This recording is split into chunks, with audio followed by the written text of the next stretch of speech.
সকাল সকাল বেরিয়ে পড়লাম মায়ের বাড়ির উদ্দেশ্যে, মানে পিকনিকের উদ্দেশ্যে। তো রেডি হয়ে বেরিয়ে পড়লাম, পৌঁছে গেলাম মায়ের বাগানে। আমার মায়ের বাগানটা ভীষণ সুন্দর, আগেও আপনাদের সাথে শেয়ার করেছি, আবার শেয়ার করছি। তো ভিডিওটা ছিল 1 জানুয়ারির, আপলোড করতে একটু দেরি হয়ে গেল। 1 জানুয়ারিতে আমরা যা যা করেছিলাম সেটাই আপনাদের সাথে শেয়ার করছি। তো মায়ের বাড়ির বাগানে পৌঁছে দেখুন সবাই মিলে আমরা মানে একেবারে লেগে পড়লাম কাজে। প্রথমে তো ব্রেকফাস্ট খাওয়া হবে, তো ব্রেকফাস্ট আমরা দোকান থেকে অর্ডার করেছিলাম প্যাকেট প্যাকেট করে, সবাই এক একটা প্যাকেট নিয়ে বসে গেলাম। আর বাগানে ডিম সেদ্ধ করেছিলাম।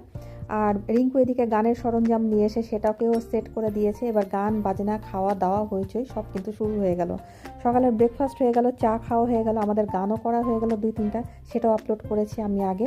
তারপরে রান্না বান্না, ওদিকে আপনার জিজু মাংস রান্না করছে, রিঙ্কু এদিকে গান করছে, আর আমি, প্রিয়া, বিশু আমরা সবাই মিলে কেটে কুটে গুছিয়ে দিচ্ছি। আমি এখানে চিকেন পকোড়ার জন্য চিকেনটাকে মাখিয়ে নিচ্ছি, আর প্রিয়া ওদিকে সবজিগুলো কাটছে, মানে ভেজিটেবিল পকোড়াও হচ্ছে, বাঁধাকপির পকোড়া।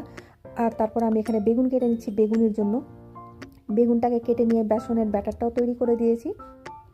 আপনাদের জিজু মাংসটা রান্না করে ও বেগুনিগুলো ভেজে নিচ্ছে।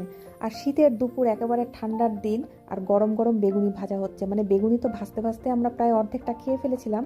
মানে সারা দিন আমরা হই হই করছি, গান করছি, ওদিকে রিঙ্কু গান করছে, রিঙ্কুর ছেলে গান করছে, ওর পুরো ফ্যামিলি ছিল। একেবারে ঘরোয়া পিকনিক, বাইরের সেরকম কেউ ছিল না, রিঙ্কুর পুরো ফ্যামিলি।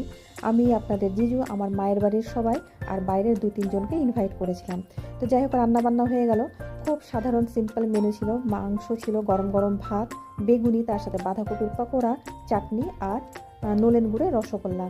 তো খুব অল্প মেনু রেখেছিলাম, কারণ রান্নাবান্না আমাদেরকেই করতে হতো, তাই জন্য। তো সবাই মিলে দেখুন আমরা খাওয়া দাওয়া করছি, আড্ডা মারছি, গল্প করছি।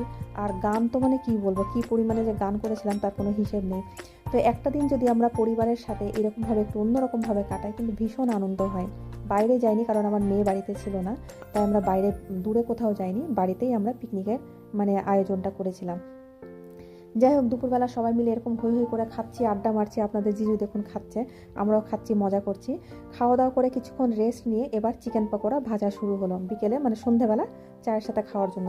যেহেতু শীতকাল, তাই সন্ধ্যেটা খুব তাড়াতাড়ি করেই নেমে যায়। আর চিকেনটা মাখানো ছিল, আপনাদের জিজু আর রিঙ্কুর বউ মানে প্রিয়া, সে দুজনে মিলে ভাজলো, আর আমরা সবাই কিন্তু এইভাবে সসের সাথে আমরা খাচ্ছি। তারপরে চা খেলাম। তো পকোড়া চা খেতে খেতে কিন্তু সন্ধে নেমে এলো। আমরা মানে ফুল এনজয় করেছি যাকে বলে, সকাল থেকে একেবারে সন্ধে রাত অবধি, মানে যতক্ষণ না অন্ধকার নেমে আসে। তো যাই হোক, চিকেন পকোড়া চা খাচ্ছি, তার মধ্যে গানও চলছে, আমার আর রিঙ্কুর গান চলছে, রিঙ্কুর ছেলে গান করছে। এসব করতে করতে একেবারে অন্ধকার নেমে এলো। তারপরে আমরা আগুন জ্বালালাম, মানে বনফায়ার যেটাকে বলে। কোনো কিছু করতে কিন্তু বাকি রাখিনি। সারা দিন হই হই করে সারাটা দিন মজা করে কাটালাম। ভিডিওটা আপনাদের কেমন লাগলো অবশ্যই